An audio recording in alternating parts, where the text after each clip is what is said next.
My name is Gonzalo Garcia, and I'm the new artistic director of Miami City Ballet. I am from Zaragoza, Spain. Maybe not the biggest of the country, but it's definitely one of the loudest and most loving cities, I think. Growing up in Spain was a very alive childhood. I grew up in a household of 4 siblings. I am a twin. We are the youngest of 4, fraternal twin. Jose is his name, very Spanish. And yes, it was a very typical Spanish house with a strong-minded mother, Spanish mother, and yeah, very loving, very caring. My Spanish heritage is very important.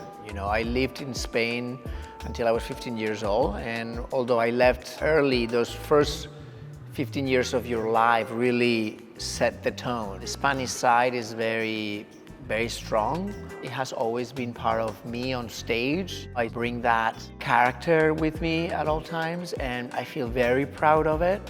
I mean, you can hear it. I haven't lost my accent after 30 years, in America. And at first I was very self-conscious of it.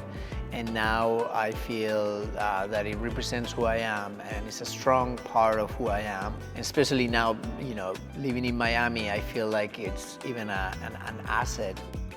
My background really influenced my taste. My journey through life really informs, what I want to do with my life, what I want to do as an artistic director. And I have thought about bringing new voices that represent our community, and they don't necessarily have to be dance makers.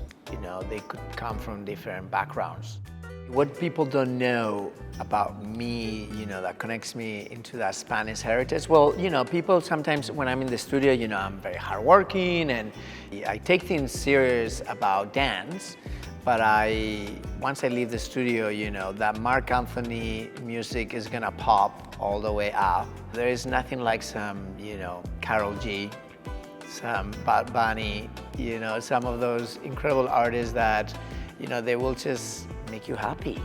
I feel very connected in that sense that I'm constantly reminded, that my culture that I grew up and the culture here in Miami really connect very well.